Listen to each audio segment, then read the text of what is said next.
Good morning, good evening, everyone. This is Luda Kopikina with GAI Insights.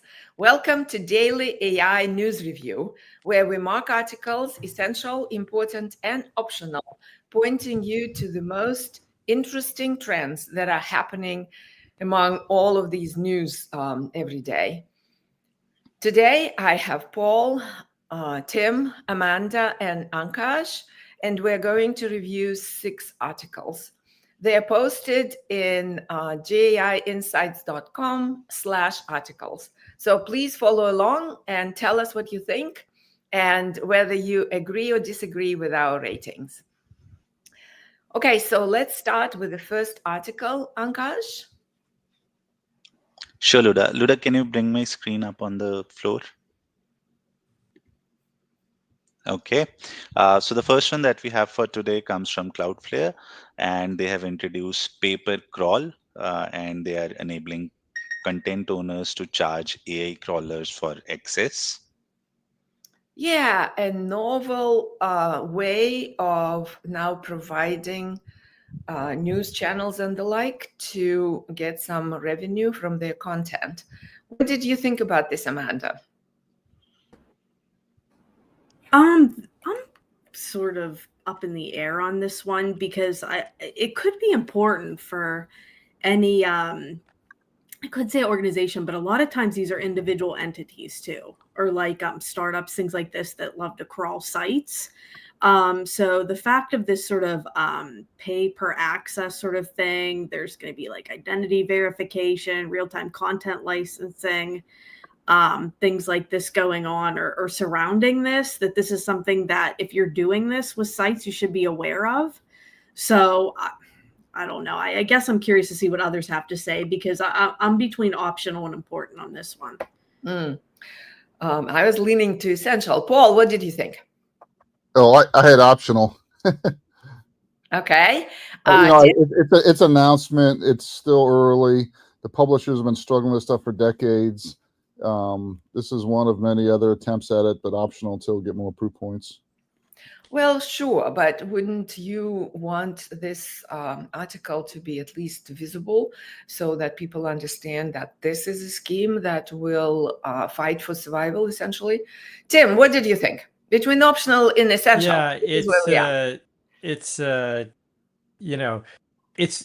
the idealistic world, it's great.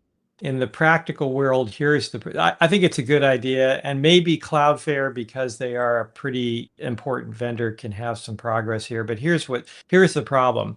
OpenAI, which has the dominant market share, just says, okay, if you charge, we just won't crawl you. That's what Google does right now. Do you think people could charge for SEO? I think it's a good idea, and in an idealistic world, I think it's a great idea. I think in the practical world, we have given into the corporate state, and the corporations have us under their thumb, and they're not about to give it up. So I think it's optional. I don't think this is going to have any impact at all. So the power is with the crawlers. All the power with the crawlers. So you think that there would be no scheme that would allow pay-per crawl? No, because it's not a technological problem. It's a market control problem. Correct. Google completely controls SEO because they tell you that if you don't let us crawl your site, you're not going to appear in Google search results. Correct. What's your response to that? Doesn't matter what technology you have. You either, Microsoft did this throughout the 90s and the early 2000s when they dominated PCs. They said, if you've got a great idea, come and show it to us. We're not going to sign an NDA. Or you can not show it to us and we'll just ignore you and keep it off the Microsoft platform.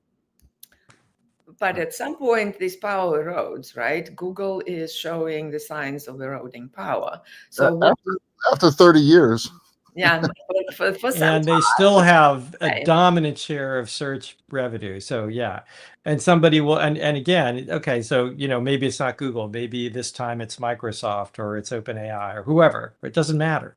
Okay, the point is that the power curve is completely on the crawler's side, and we're not doing anything about it, and we're not about to do anything about it in the current environment of policy. So I just don't see any hope for this kind of stuff. I wish, ideally, I think it's a great idea, but I just don't see any possibility of it getting done.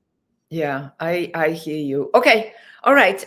So the great idea, and technically they set it all up so you could actually engage in that structure and register your site and tell the crawlers that you would like to charge for the content. So it's all in there, and Cloudflare is doing it.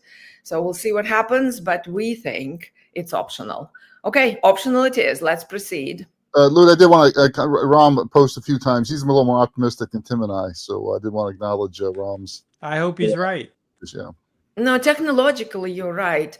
So, Ram, our answer to this is essentially both from Paul and Tim, is that it's a market power. It's not the technical platform. And this is not going to see the much of the light of day. I kind of was more optimistic, but I hear what Paul and Tim have to say, and it's true. So, okay, let's mark it optional and see what develops. Let's proceed to the next one. Okay, the next one comes from Anthropic, and it's a case study which talks about how Biomy accelerated biomedical discoveries by 100x with Claude. Yeah, an interesting article. Tim, what did you think about this one? Well, I think this is a classic case. Vivek is online. He's going to be interested in this. So it's essential for people in life sciences and biomedical research. But I think optional for everybody else. It's better in that at least Anthropic this time cites some of the benefits that they gain right up front, which is great, but it's pretty soft, the benefits. And they don't go into any of the technical detail of exactly what they're doing, but it is all open source. It's a Stanford project, so that makes it a little more interesting. So again, it's one of these essential if you're in life sciences and research, but optional elsewhere. Optional or important, Tim? Optional.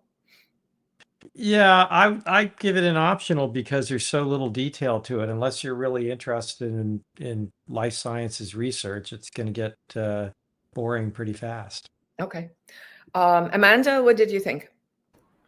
Yeah, so I agree with Tim. One thing I would say though that's interesting is we just saw an article the other day about how longer context windows aren't necessarily better. And so it's funny because this article was kind of bragging about this 200,000 token capacity window. And so it's interesting because its point is for biomedical purposes and biotech, things like this, you kind of need that.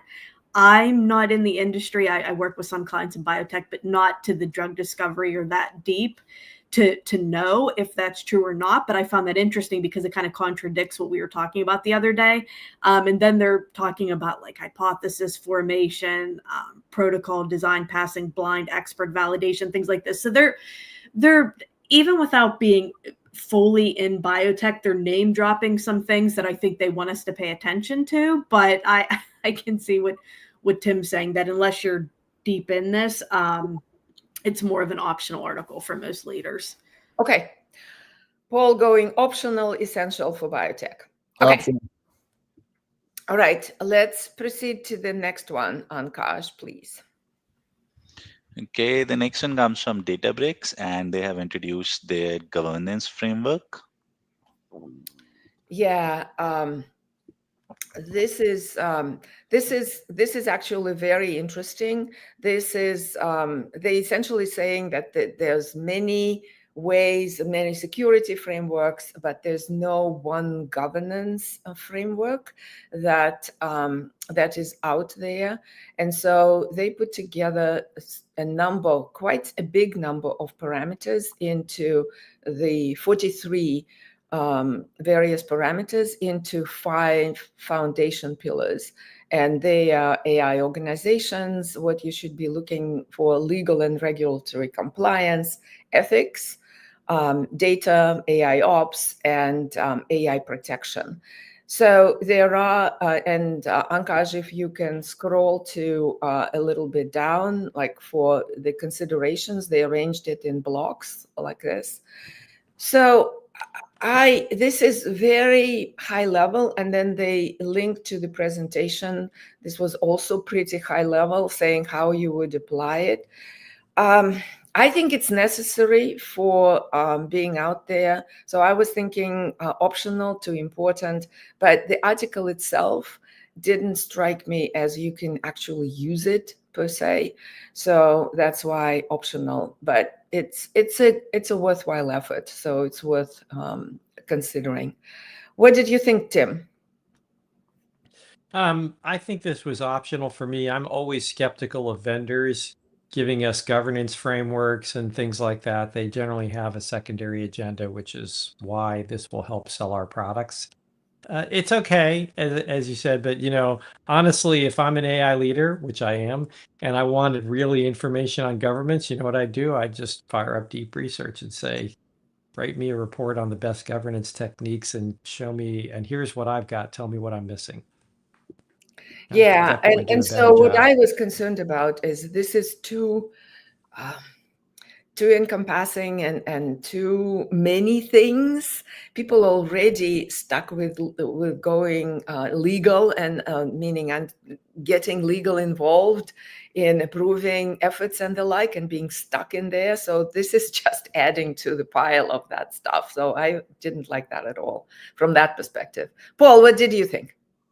Yeah, I had it's optional. I mean, the governance is always used, and it is so widely and broadly defined. I thought this was an admirable attempt, at least listing 3. But I agree with Tim's comment as well. I mean, I think the pre-ChatGPT curation would have had some value. Curation is almost now a commodity with things like deep research, and most companies who are coming to this already have some element of governance. So it's really the governance gaps is the question, not comprehensive governance work. Yeah, totally the gaps. It's really assessing where you need to to beef things up. It's not really, because most companies do already have some form of data governance and some form of general security governance. So it's really just what's missing.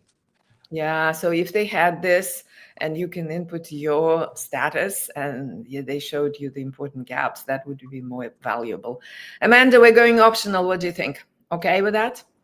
Yeah, it's fine. This is more like supplemental. Like I hope that a leader wouldn't read this and think we should like throw away NIST or something. You know what I mean? So with that being said, I feel like this is optional. It's not like it's a replacement for that. Okay. All right. Optional it is. Let's proceed. Okay, the next one comes from Lettera, and it talks about how Built has built a million agent recommendation system with Lettera. Yeah, Lettera is a relatively new company. Started from a Berkeley University in end of 24. So, but it's focused on creating agents that have specific tasks and reasoning capabilities and context. That's an important differentiation for them. Amanda, what did you think about this use case? I don't know that there's a ton of information in here for me. I guess just the fact of this sort of like, one of the examples is understanding like behavior patterns and things like this. And they're claiming it's like a little different than like traditional collaborative filtering. I'm not really sure what to make of this because again, I don't know that it digs that deep for me or for the leader to really understand what's going on here. So this was another optional for me. Got it.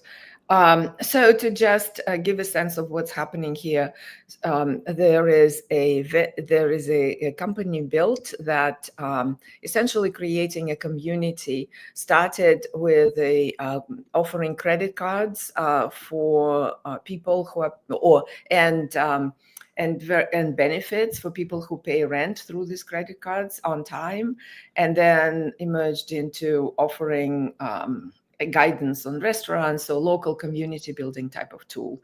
And they wanted to use Gen AI with deep contextual memory and personalization for their users, recommending absolutely the right things for them when asked, and they succeeded using a Lettera. So that's kind of the summary. All right, so Amanda is optional. Tim? Yeah, I was optional on this one. It's kind of interesting. It's a slightly different platform. but there's no real quantitative benefits here. It's a lightweight on the technical details as well. So there just isn't a lot here. And it's a tiny little startup company. So optional for me. Okay, Paul, optional. Yeah, so optional. I mean, and it's also, I think, a lot of these things, I think they're really good learning experiments, but it's unclear yet this is novelty or sustained. So optional. Yeah, in the era, I agree with the optional, but in the era of agents, platforms like that, what Built is reporting in this article that they were able to loop through architectures and contextual understanding of various architectures for tightening personalization, and they were able to do it very quickly. So that's, I think, will become an edge in essence. But optional it is. Let's proceed, Ankaj. Okay, the next one comes from CIO Magazine and it talks about top 9 GenAI use cases for business. Okay, Tim, what do you think? I think the robots could have done better. I don't know who reads this magazine, but most of the articles we get from it are pretty much content free as far as I can tell. So I'm not sure what they're doing.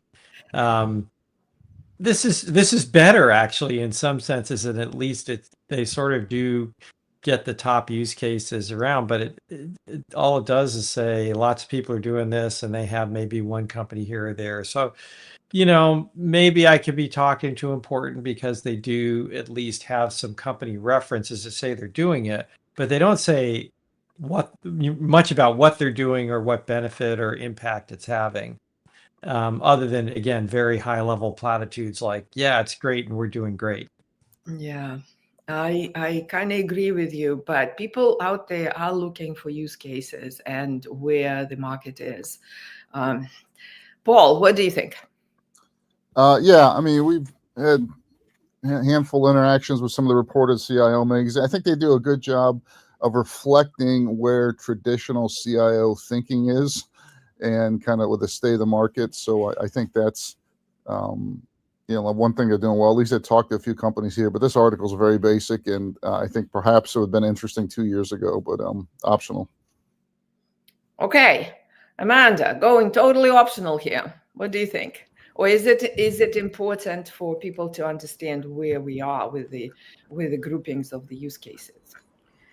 No, as somebody that's facilitating courses and AI leadership and AI product development, I mean, this is like the pre work of before we get anywhere. I mean, there's no deep use case here at all. And that's what every leader wants is not just, I mean, this is I feel like the day ChatGPT was released, we knew all these things almost.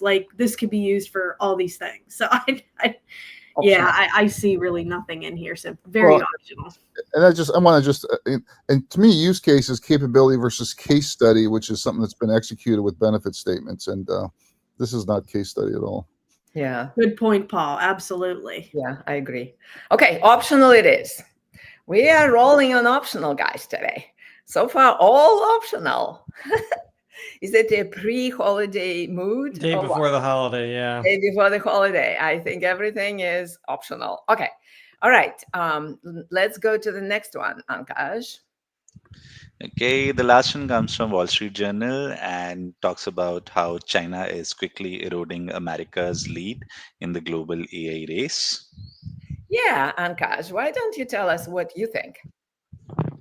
So Luda, I think this was an important one for me. So this basically talks about how the Chinese AI models like the DeepSeek and the ones from Alibaba, while the US companies are not using them, they are finding home elsewhere, especially European companies and then Middle East and some of them in Asia are going with these set of models because they are providing similar level of performance. They are 15x, 20x cheaper than the US models, and then also they are open source. So this article talks about that and also mentions a slight bit about the China-US technology Cold War. But yeah, good information talking about a new trend, which we have been discussing on our show, that we need open source models, cheaper open source models from US labs, because the Chinese models are basically winning in that particular area. Yeah. So it is an important article. I'm not sure what leaders will actually do with this. What did you think about this, Tim? Yeah, I can go with important because leaders need to be aware of this open source stuff and keep it in consideration. So there's a broad issue here. There are two big issues. The Chinese sovereign versus US sovereign, I agree. It's interesting, and I think people should read about it anyway. So I can give it an important, but it's probably not going to affect much of their day-to-day decisions. Yeah. But this idea of open source, and are we really convinced OpenAI is going to be the winner because they're closed source? Unclear. I think there will be multiple winners. I think it could just be like data center stuff. There's a lot of Microsoft software and closed source, and there's an Oracle. There's also a lot of Linux and open source, and it's all doing just fine. Yeah. So yeah. I think but I think it's important to be aware of how many of these Chinese models there are out there. And in a global economy, you can't ignore that just because OpenAI, I mean, we can try and do things at the policy level, but I think that can only go so far. The economics are going to trump this at the end of the day, not to make a pun. Okay. So important for you. And we also have Llama from, Meta, which is an American open source thing. So I think it's fairly important to understand this stuff. Okay, and what I got from this article, that was actually, we've been talking about it forever, is that the reason people are selecting the Chinese models is because they're focused on application, and they're looking at what's the highest performance and low cost at the execution time, right?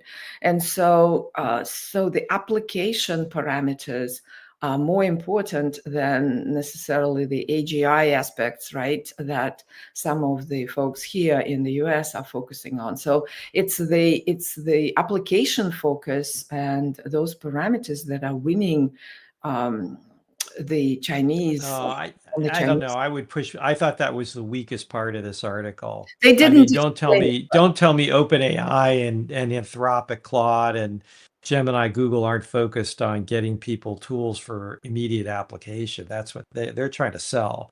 I mean, they can talk. Sam Altman may talk about AGI, and Dario Amodei, the CEO of Anthropic, they may talk about AGI, but their day-to-day stuff is all about rolling out tools and winning customers. It's not about Totally. AGI. No, total agreement, Tim. What I'm saying, and I agree, what I'm saying is when you actually sit down and look at here's my application.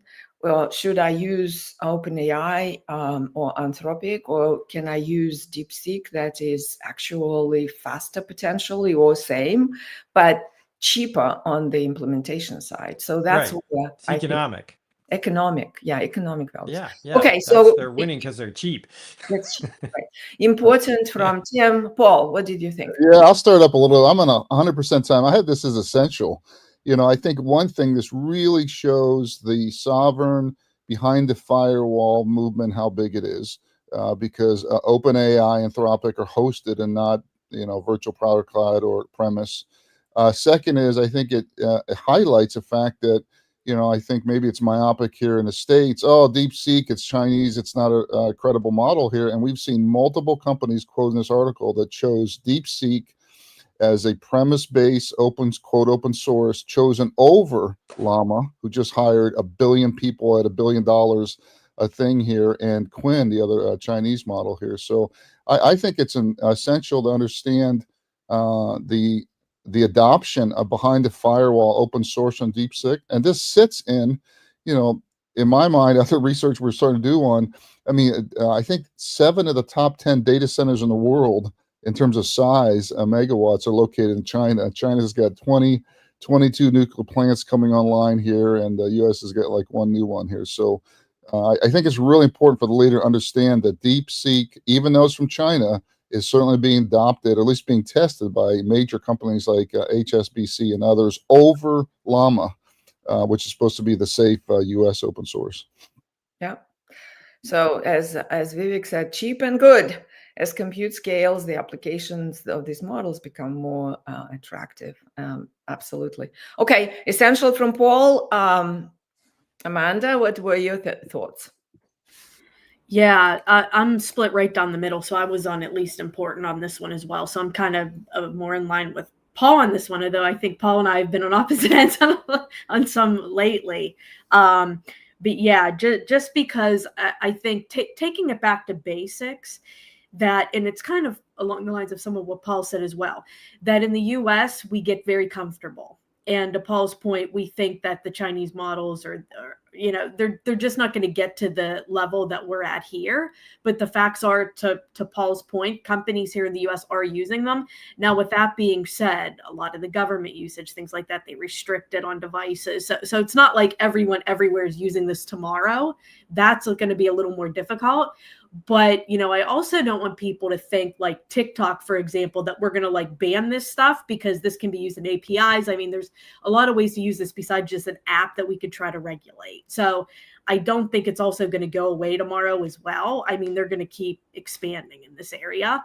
So security is definitely something to think about. But again, all these companies are using it. So it's apparently not that big of a threat to them right now. So I think it's at least important to understand that, again, other countries in the world are just as capable of us, and they could, I don't know if I'd say bypass us fully in our country, but they're at least at this level. So it's something to think about.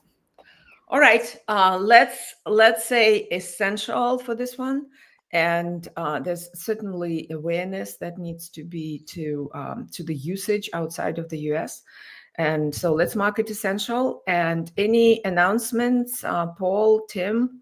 Yeah, I mean, one other argument for essential, at least, I mean, Wall Street Journal had this as a cover A1 article on the Wall Street Journal front page. So, I mean, they certainly are also viewing it essential from their standpoint. In terms of announcements, we are off tomorrow because of the U.S. holiday.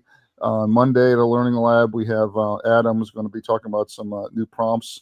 And I got a lot of good feedback yesterday on a post I put up about asking the robots to critique our website on to improving the language. And like a lot of things we're doing, we first ask the robots to create the prompt, then you take this new AI created prompt and put that into the LLM, and it was quite effective. And it just again shows that we, at least in my mind, and I can do the same, to continue to underestimate the cognitive ability of these tools. They're just amazing. They're not Excel spreadsheets. They're fundamentally experts in many, many areas that are way better and faster than our colleagues at work. So we need to use them more.